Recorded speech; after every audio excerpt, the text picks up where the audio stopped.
오늘은 구원의 뿌리신 예수님이라는 제목으로 하나님의 말씀을 듣겠습니다.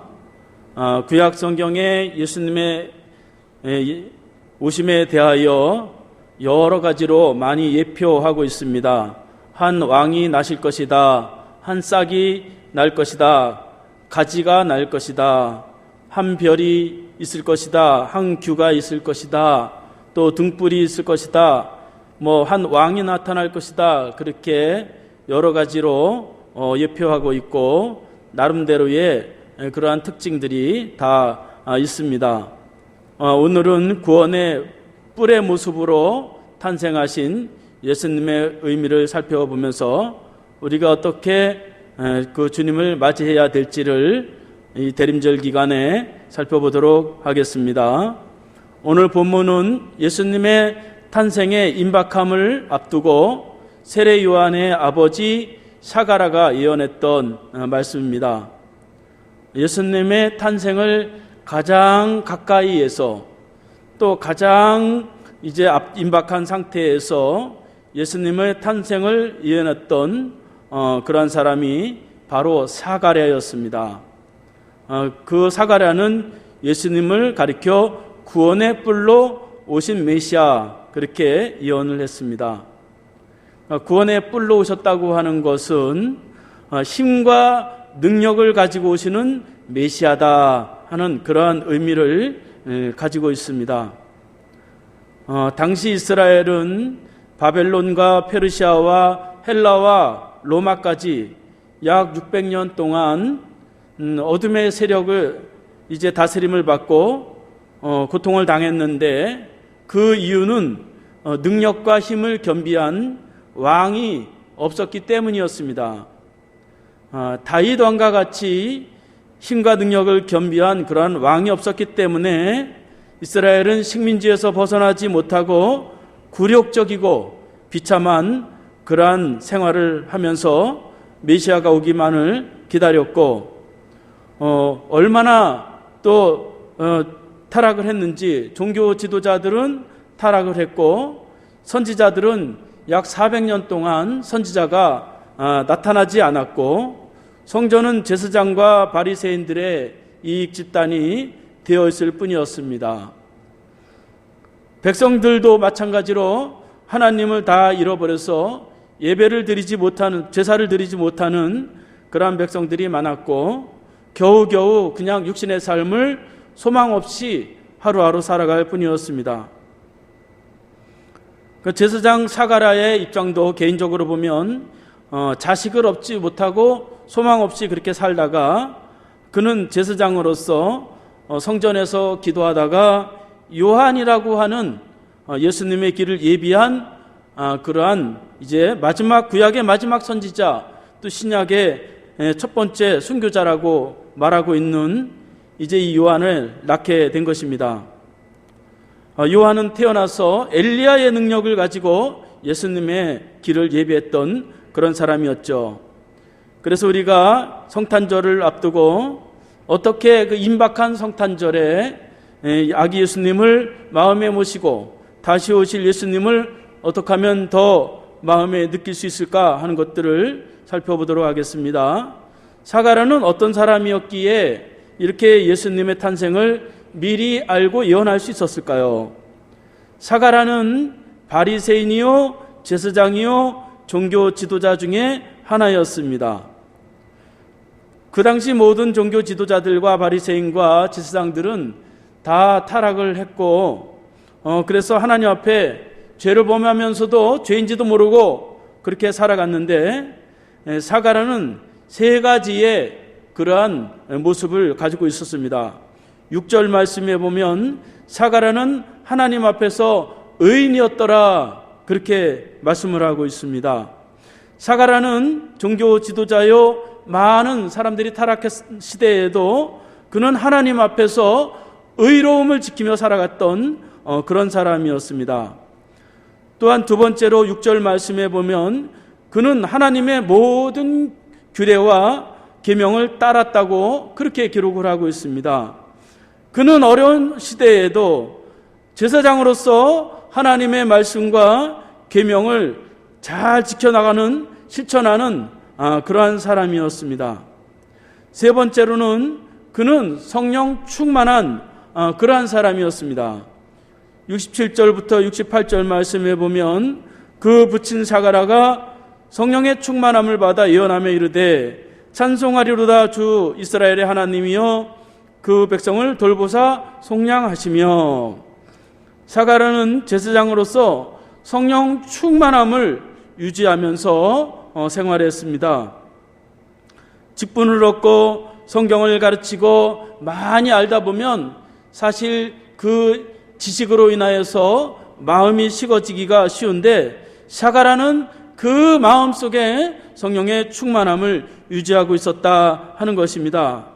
사실 그 바리새인과 또 이 제사장 모임 속에서 이렇게 사가라와 같이 살아간다는 것은 사실 그렇게 쉬운 것은 아니죠. 그 앞에서 이제 그렇게 적당히 타협하고 살지 않으면 같은 무리 속에서 바리새인이나 종교 지도자들이나 제사장들에게 오해를 받을 수가 있고 모함을 받고 또 왕따를 당할 수가 있겠죠. 뭐 그렇게 유별나게 그렇게 사냐, 너만 거룩하냐, 뭐 그러면서 별 소리를 다 들을 수 있겠죠. 그러나 사가라는 그 의로운 길을 고독한 길이라 할지라도 하나님을 바라보면서 자기의 직분을 지키고 하나님이 주실 메시아를 소망하면서 구원을 갈망하면서 이제 임박한 예언을 할 수 있는 것을 볼 수가 있습니다. 우리가 성탄절을 앞두고 이 어려운 시대에도 사가라와 같은 마음을 품고 우리가 살아갈 때에 이 성탄절은 이 세상과 다른 그러한 의미로 우리에게 다가오게 될 것입니다. 죄악과 어둠이 있고 고통의 시대가 온다 할지라도 이 사가라와 같은 그러한 지기를 지키고 하나님 말씀을 지키면서 살아갈 때에 이 성탄은 우리에게 큰 은혜가 되고 축복이 되는 그러한 시대가 될 것입니다. 그러면 사가라가 예언한 내용은 무엇이었습니까? 그것은 다윗의 집에 일으키실 구원의 뿔을 예언했습니다. 69절 말씀에 보면 우리를 위하여 구원의 뿔을 그종 다윗의 집에 일으키셨으니 그렇게 기록하고 있습니다. 사가라는 장차 오실 메시아는 다윗의 집에서 일으킬 구원의 뿔이라고 그렇게 찬양으로 예언하는 것입니다. 장차 오실 메시아는 구원의 뿔의 모습으로 오신다는 것이죠. 본래 이 구원의 뿔이라고 하는 것은 제사 드릴 때에 하나님 앞에 속죄하는 그러한 뿔이었습니다. 레위기 4장에 보면 구약시대의 성소 안에는 짐승을 태워서 드리는 번제단, 그러니까 사방 2m, 2m 되는 정사각형의 소를 그 위에다 올려드리고 태워드리는 번제단이 있는데 그 귀퉁이에 그 4개의 뿔이 달려 있었습니다. 그래서 백성들이 이제 제사를 드리기 위해서 그 제물을 가지고 오면 이제 제사장들이 그 제물을 잡아가지고 그 피를 잘 받아가지고 그 뿔에다가, 네 구퉁이에 있는 뿔에다가 막 바르면, 먼저 태우기 전에 먼저 바르면서 이제 제사를 시작하게 되고, 또 그 번제를 막 태워서 드릴 때에 제물을 바쳤던 그런 사람은 그 제단 뿔을 부여잡고 자기의 죄를 막 고백을 하고 하나님 앞에 축복을 바라는 것입니다. 그러면 하나님이 그 제물, 그 네 구퉁이에 있는 그 뿔에 바른 그 피의 모습을 보시고, 또 그 뿔을 붙잡고 있는 그 고백하는 그 모습을 보시고 하나님은 그들에게 응답하시고 모든 죄를 거룩하게 사해 주시는 그러한 모습이 있었습니다. 그것이 바로 구원의 뿔의 모습이었습니다. 그래서 구약시대에는 어떤 잘못을 했든지 간에 누구든지 간에 그 구원의 뿔을 부여잡고 있으면 하나님이 그를 죽이지 않고 살려주라고 그렇게 명령하셨어요.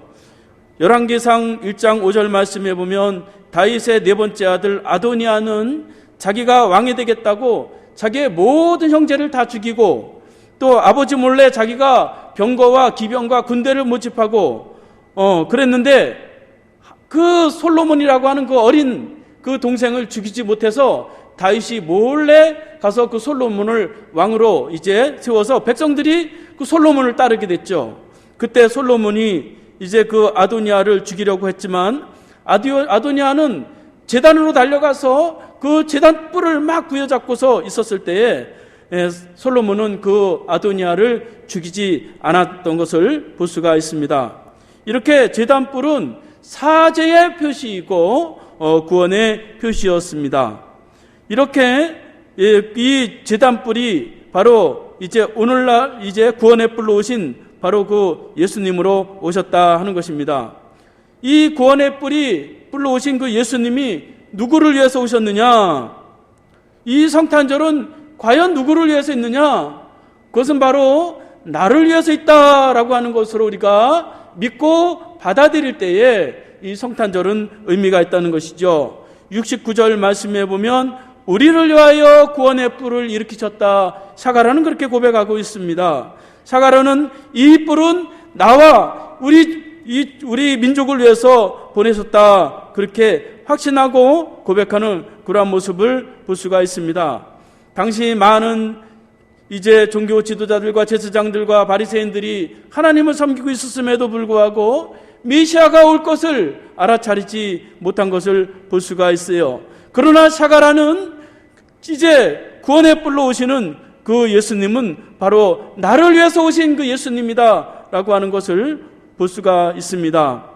이렇게 이 성탄절은 과연 누구를 위해서 있는가? 어린아이들의 선물을 주기 위해서 있는가? 그보다 우리가 나를 위해서 이 성탄절이 존재하고 있구나 하는 것을 믿을 때에 이 아기 예수님의 능력을 우리가 참여할 수 있게 된다 하는 것이죠. 그래서 저도 하나님 앞에 지난밤에도 기도할 때 기도했어요. 하나님, 성탄절이 다가오는데 왜 제 마음이 이렇게 감동이 없습니까? 왜 저에게 느낌이 없습니까? 하나님, 제가 청년 때 느꼈던 그런 감동을 저에게 주시고 이 성탄의 기쁨을 저에게 주세요. 그렇게 기도했습니다.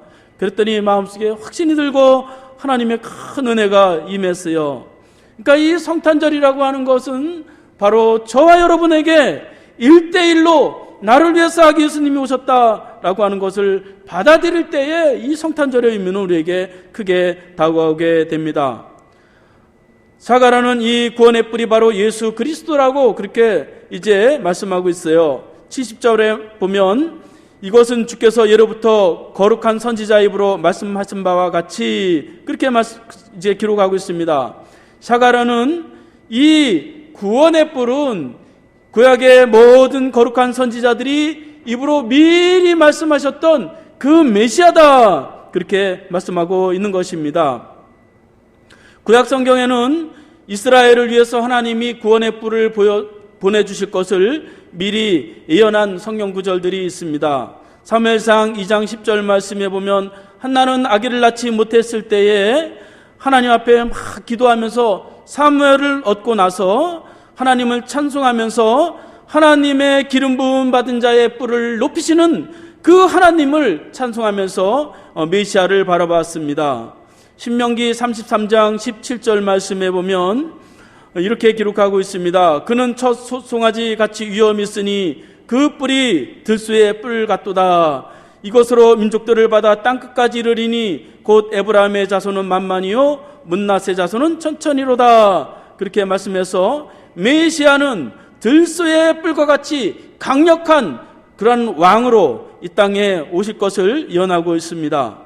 에스겔서 29장 21절 말씀에 보면 그날에 나는 이스라엘 족속에게 한 뿔이 돋아나게 하고 나는 또 내가 그들 가운데서 입을 열게 하리니 내가 여호와인 줄을 그들이 알리라. 그렇게 기록하고 있습니다.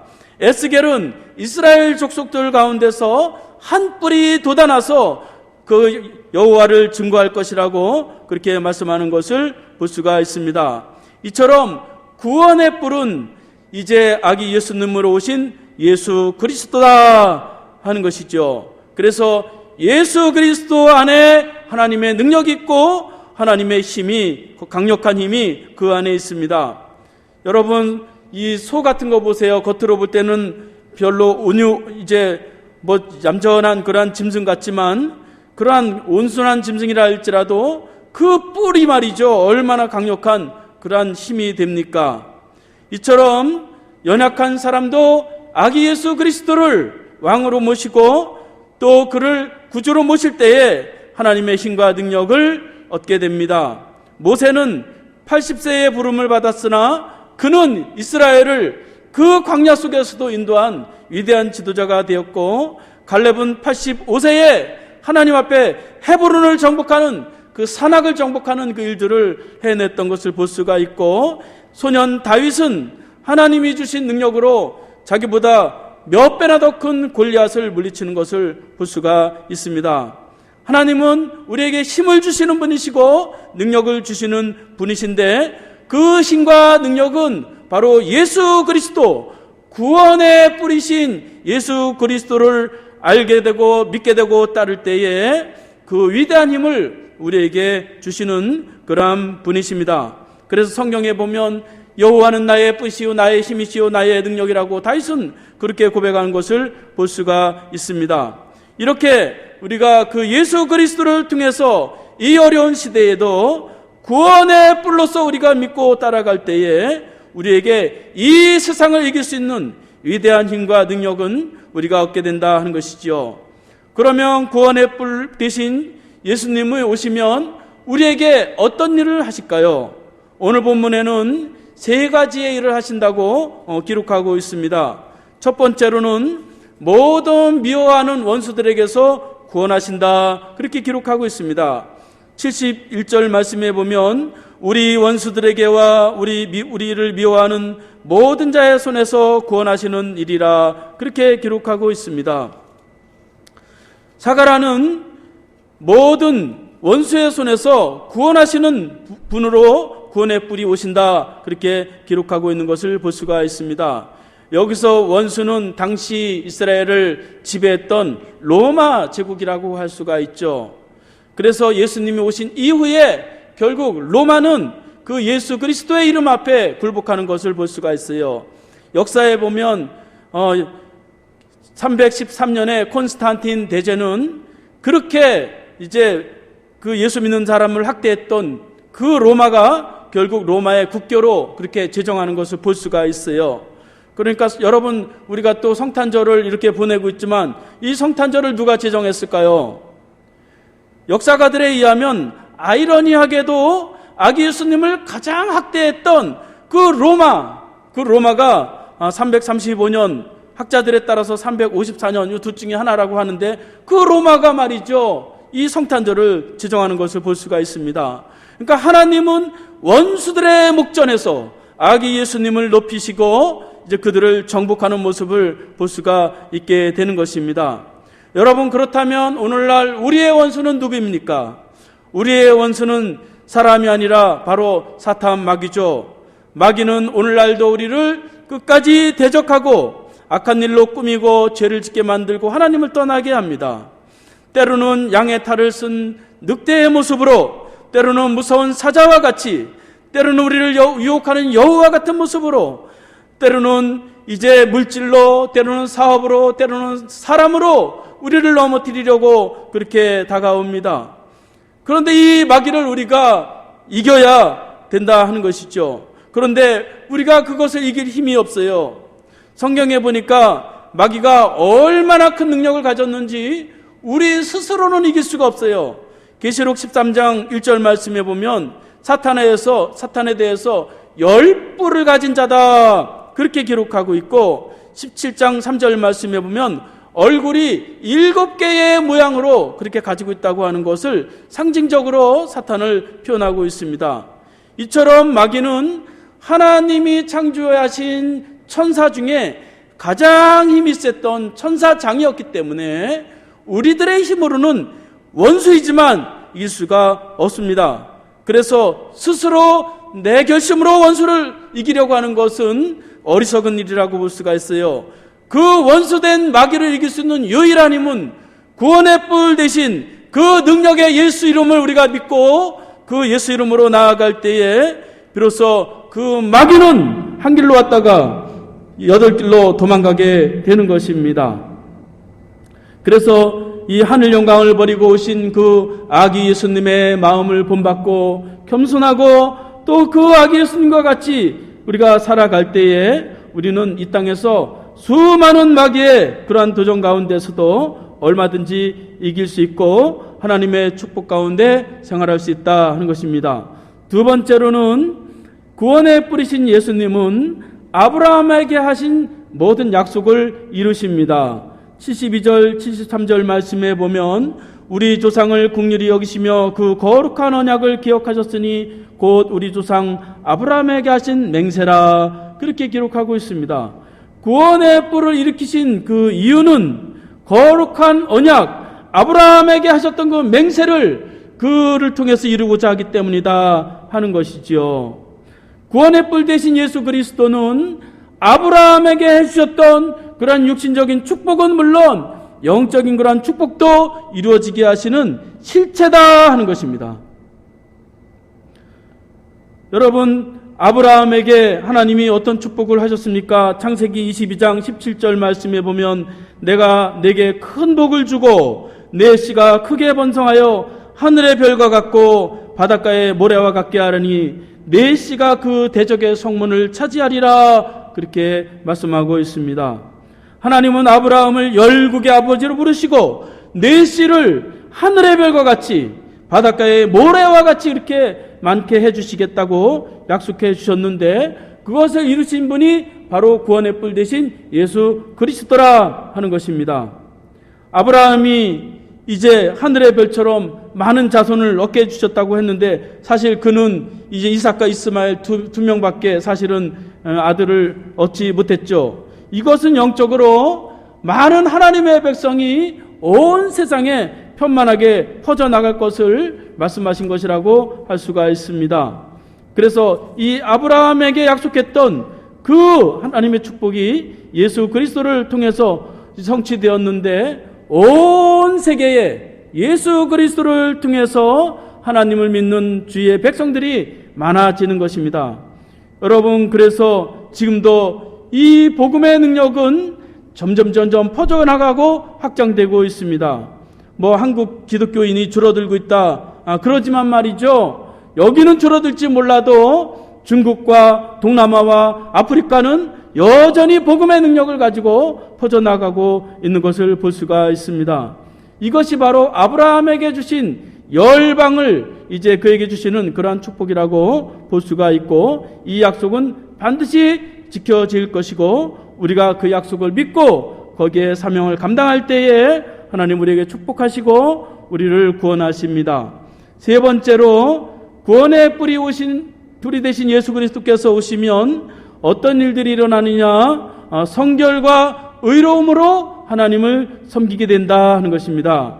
75절 말씀에 보면 종신토록 주의 앞에서 성결과 의로 두려움 없이 섬기게 하리라 하셨도다 그렇게 기록하고 있습니다. 예수 그리스도께서 오신 목적은 하나님을 성결과 의로움과 두려움이 없이 섬기게 하시기 위해서 오셨다 하는 것입니다. 그래서 이 마태복음에 보면 사가라는 그 남은 생애를 의롭게 예수님을 섬기다가 순교한 것을 볼 수가 있어요. 마태복음 23장 35절 말씀에 보면 그러므로 의인 아벨의 피로부터 성전과 제단 사이에서 너희가 죽인 바갈의 아들 사가랴의 피까지 땅에서 흘린 의로운 피가 다 너에게 돌아가리라 그렇게 말씀하고 있습니다. 사가랴는 예수님을 섬기다가 의로운 피로 인해서 순교했어요. 그러니까 사실 우리가 알기는 구약의 마지막 순교자 또 신약의 최초의 순교자는 요한이라고 사실 알고 있지만 먼저 그 전에 요한의 아버지 사가랴가 먼저 순교한 것을 볼 수가 있어요. 그래서 예수님은 바리새인들에게 의로운 사가랴의 피가 이제 피를 흘렸다고 책망하는 것을 볼 수가 있습니다. 이렇게 이제 예수 그리스도는 이제 우리의 죄와 모든 허물을 덮고 성결과 의로움으로 두려움 없이 하나님을 섬기게 하십니다. 하나님을 섬기되 두려움 없이 여러분 우리 스스로 하나님을 섬기는 것이 아니라 예수 그리스도를 중보자로 삼고 하나님을 섬길 때에 그것이 하나님 앞에 의로움이 되고 성결이 된다 하는 것이죠. 사람은 누구나 깨끗한 사람이 없고 의로운 사람이 없어요. 그래서 누구든지 자신의 깨끗함으로 하나님 앞에 나아갈 수가 없어요. 누구든지 자기의 의로움을 가지고 하나님을 섬길 수가 없습니다. 하나님이 요구하시는 의로움과 깨끗함은 바로 예수 그리스도의 이름을 가지고 나아가는 그러한 의로움을 원하고 있어요. 예레미야 17장 9절 말씀에 보면 만물보다 거짓되고 심히 부패한 것이 사람의 마음이라 그렇게 말씀하고 있습니다. 다윗은 시편 51편 5절에 내가 죄악 중에 출생하였으며 어머니가 죄 중에 있을 때에 나를 잉태하였나이다. 태어나지 않았을 때부터 인간은 죄인이란 말이죠. 로마서 3장 23절 말씀에 보면 모든 사람이 죄를 범하였음에 하나님의 영광에 이르지 못하더니 그렇게 말씀하고 있습니다. 아담 이후에 모든 사람은 예수 그리스도의 이름으로 하나님께 나아가지 않으면 하나님은 늘 두려운 존재일 뿐이에요. 그러나 예수 그리스도의 이름으로 우리가 나아갈 때에 하나님은 축복의 존재이고 하나님 우리에게 큰 사랑의 존재로 우리가 하나님을 섬길 수 있게 됩니다. 그래서 예수 그리스도께서 이 땅에 오셔서 휘장을 찢으시고 하나님과 직접 만날 수 있는 그러한 은혜를 우리에게 허락해 주신 것입니다.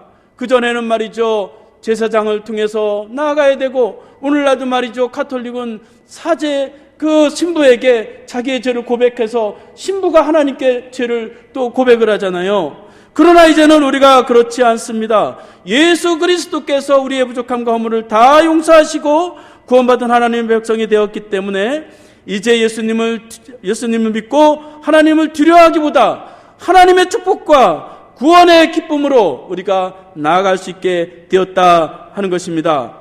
에베소서 5장 8절 말씀해 보니까 너희가 전에는 어둠이었더니 이제는 주 안에서 빛이라, 어둠에서 빛의 자녀가 되었습니다. 베드로전서 2장 10절 말씀해 보니까 너희가 전에는 백성이 아니더니 이제는 하나님의 백성이요, 전에는 긍휼을 얻지 못하였더니 이제는 긍휼을 얻은 자니라, 그렇게 말씀하고 있습니다. 너희는 택하신 족속이요 왕같은 제사장이요 거룩한 나라요 그의 소유가 된 백성이니 너희를 어두운 데서 불러내어 기이한 빛을 전하게 하심이라고 말씀하는 것을 볼 수가 있습니다. 구원의 뿔 되신 예수 그리스도를 누구나 믿기나 하면 이제는 하나님의 긍휼을 통해서 하나님의 축복을 마음껏 누릴 수 있는 하나님의 백성이 되고 하나님의 능력을 우리가 부여받게 되는 것입니다. 사도 바울은 빌립보서 4장 13절에 내게 능력 주시는 자 안에서 내가 모든 것을 할 수 있느니라, 그렇게 고백하는 것을 볼 수가 있습니다. 이제 말씀을 마치겠습니다. 2020년 이 성탄절 참 다른 때보다 더 춥고 더 힘겹고 어두운 이러한 시간을 우리가 보내고 있습니다. 때로는 물질로, 때로는 실패로, 때로는 이제 질병으로, 절망으로 우리가 어려움을 가운데 있습니다. 이런 고통 속에서도 이 성탄절 아기 예수님으로 오신 그 예수님을 나의 구주로 믿고 따라갈 때에 이 구원의 뿔 되신 예수님의 능력이 우리에게 임하게 돼서 이 성탄절이 우리에게 큰 축복의 계절이 되고 은혜의 계절이 되는 귀한 기간이 될 수 있기를 바라겠습니다. 기도하겠습니다. 하나님 아버지 감사합니다. 하늘의 태양도 빛을 잃어가고 이 땅도 어두워져가는 죄와 사망이 가득한 절망이 가득한 이 땅에서 저희를 위하여 구원의 뿔로 오셔서 저희를 구원받은 백성, 축복의 백성으로 삼아 주심을 감사드립니다. 임박한 성탄절을 앞두고 주여 다시 한번 굳어진 저희들의 마음을 기경하여 주시고 곤고하고 지친 삶을 위로하여 주시고 상처난 영적인 삶과 이 육신의 갈급한 마음을 주셔서 다시 한번 구원의 손길을 애타게 찾게 하시고 저들의 영혼을 붙잡아 주셔서 다시 한번 샤가라와 같이 성령 충만함으로 하나님을 다시 한번 섬기고 아기 예수님을 만나는 귀한 성탄절이 될 수 있도록 은혜를 베푸시옵소서. 예수님의 이름으로 기도하옵나이다. 아멘. 다 함께 일어나셔서 찬송가 126장 1절 찬송하고 축도함으로 예배를 마치겠습니다.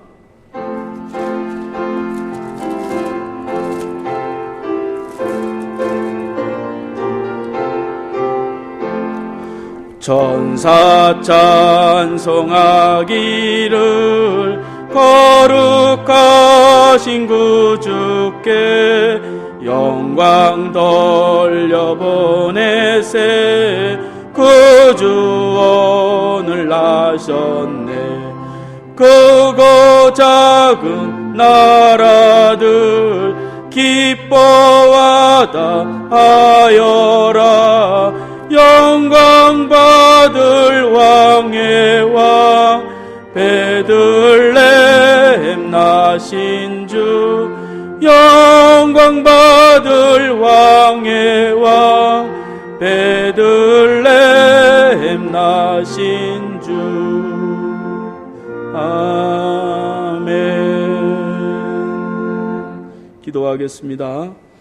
이제는 구원의 뿔로 오셔서 죄와 사망과 마귀를 십자가로 이기시고 구원의 길을 열어주신 예수 그리스도의 은혜와 구원의 뿔을 보내심으로 약속을 반드시 성취하시는 전능하신 하나님 아버지의 사랑하심과 마음의 갈급함을 주시고 애타게 부르짖게 하시는 성령님의 은혜가 오늘도 구원의 능력을 체험하기를 원하는 심령들 머리머리 위에 지금부터 영원까지 함께 하시기를 간절히 축원하옵나이다. 아멘.